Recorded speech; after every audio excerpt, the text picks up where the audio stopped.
I don't really know what the future for leftism in the West is supposed to be like if we genuinely can't overcome the like juvenile impulse to embrace campism at every level. You know, like analysis can never overcome America bad, a country that says they don't like America good, no matter what. Like that's always like so many steps have to be taken to overcome that, you know? Like so many lefties were defending China while they were engaging in an unambiguous cultural genocide. Lefties will defend Iran or Russia, even as Russia is unambiguously a blood and soil fascist state engaging in land wars for territorial acquisition. And it feels like pulling teeth, wrenching people from these positions. Hassan was so dumb and so bad, so consistently on the Ukraine-Russia war that now like he gets insta-triggered by anyone bringing it up as if he didn't like do that and then like not really walk it back, you know? I don't know how, like, what the left is supposed to do in this environment. It seems the right keeps winning despite their inherent stupidity because the actual progressive left always has to fight reactionary BS. Keep in mind, the campist effort, like the campist wing in the Western left, isn't some accident. It's a product of Soviet and following Russia and Chinese propaganda. The tendency for Western leftists to uncritically defend anything that even remotely aesthetically appears to be a leftist or anti-Western, like, political bulwark, that's like direct connections to institutional funding. Basically what I'm saying is that Russia and the Soviets are the worst things to have ever happened to leftism, and I'm not even joking, not even close to joking. Like the worst intellectual tendencies in the left are echoes of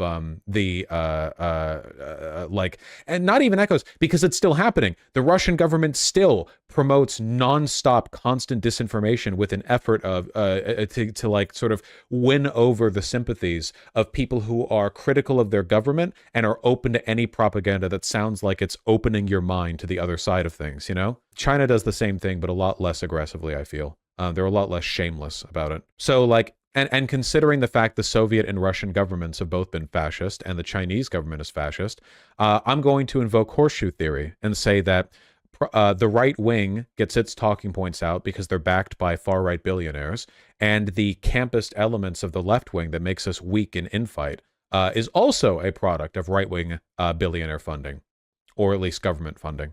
So I'm taking the horseshoe theory road on this.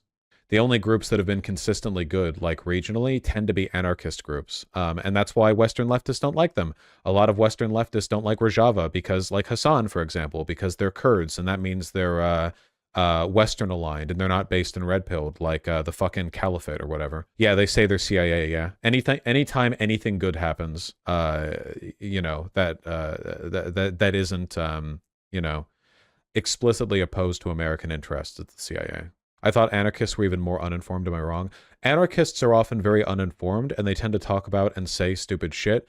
But anarchists have better underlying principles. The underlying like ethical systems that guide the decision-making of anarchists tend to be a lot better. And they tend to be a lot more capable of reasoning, I feel. You know, people outside of that camp are just varying levels of like fascist sympathizer. I'm not joking.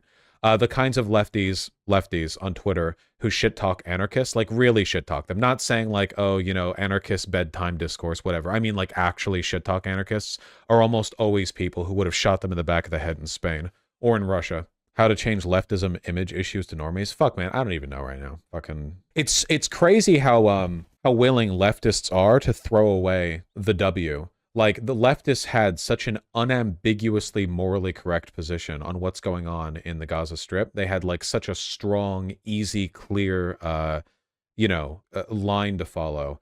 Polluted, of course, by people who defending Hamas, like, uncritically or whatever, but for the most part, a very morally clear line. But now it's going to be polluted with all this Yemeni discourse.